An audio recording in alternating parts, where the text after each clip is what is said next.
Hello बच्चों, तो क्या हाल चाल है? सब बढ़िया है, ठीक ठाक, मज़े में। तो इस सेशन में हम देखते हैं fundamental theorem of calculus. Fundamental theorem of calculus देखने से पहले हम लोग देख लेते हैं कि एरिया फंक्शन। एरिया फंक्शन क्या होता है? एरिया फंक्शन एरिया फंक्शन क्या होता है वो देखते हैं। तो जो हम लोगों ने इंटीग्रेशन के स्टार्टिंग में ये देखा था कि जो हमारा इंटीग्रेशन होता है उसके दो पार्ट होते हैं। एक तो इनडिफिनिट इंटीग्रेशन होता है और दूसरा डिफिनिट इंटीग्रेशन होता है। इनडिफिनिट इंटीग्रेशन में हम लोगों ने ये देखा कि फैमिली ऑफ कर्व मिलता है, और डिफिनिट इंटीग्रल में एरिया अंडर कर्व। अगर हमारे पास कोई फंक्शन है और y equal to F X, और कुछ ग्राफ का नेचर कुछ इस तरह से है। सपोज करें कि ग्राफ का कुछ नेचर इस तरह से है, और जो ऑर्डिनेट है वो है एक्स इक्वल टू ए और एक्स इक्वल टू बी, ये मिला। तो जो इंटीग्रेशन होगा, डेफिनिट इंटीग्रल होगा A to B F of X और डी एक्स, ये होगा इस एरिया अंडर कर्व यानी जो साइडेड रीजन है उसकी एरिया देगा। और एरिया जो है फंक्शन है किसका? एक्स का। एरिया फंक्शन है एक्स का, इसी को बोलते हैं एरिया फंक्शन। अब हमारे पास आता है फंडामेंटल थ्योरम ऑफ कैलकुलस। इसमें दो थ्योरम है। एक थ्योरम है first fundamental theorem of calculus, और दूसरा है second fundamental theorem of calculus.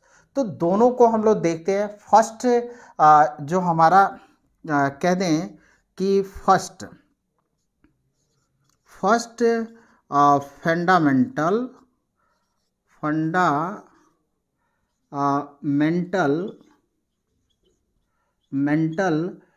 Theorem first fundamental theorem of calculus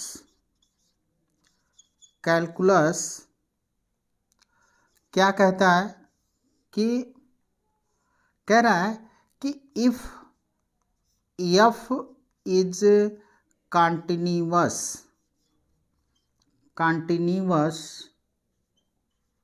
continuous of function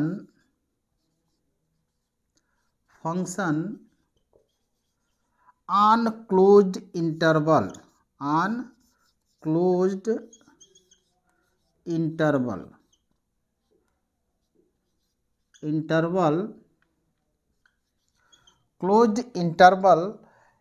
a to b, then a prime x equal to f of x, where all of x belong to a comma b। यानी f हमारा continuous function है on closed interval a comma b, then a dash X. यानी इसको differentiate कर दें तो differentiate करेंगे तो किसके बराबर हो जाएगा? एफ एक्स के बराबर हो जाएगा। यानी एरिया फंक्शन जो होगा एंटी डेरिवेटिव होगा किसका? एफ एक्स का। एंटी डेरिवेटिव होगा एफ एक्स का। यानी इसको डेरिवेट कर दें तो हमको क्या मिलेगा? A prime D by D X A X equal to F of X, ये मिल जाएगा। अब इसको नोट करें बच्चों, तो फिर हम सेकंड फंडामेंटल थ्योरम देखते हैं। आप कैलकुलस नोट करें। ओके मिटा दें। ओके, नैनों से नैनों को करने दो बात, कि आओ हम चुप बैठे। ओके बाकी सब ठीक है। ओके, तो अब आते हैं हम लोग second fundamental theorem of calculus. Second fundamental theorem of calculus क्या कहता है कि if F is continuous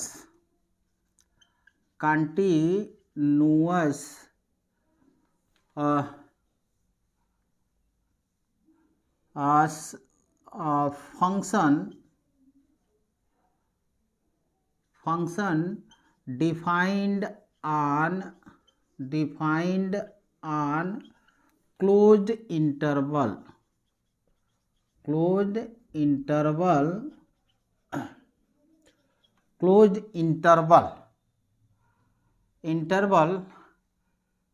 a comma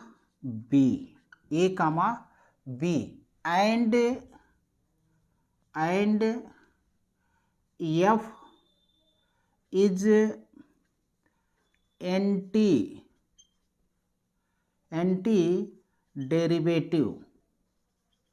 derivative of f, then antiderivative of f, then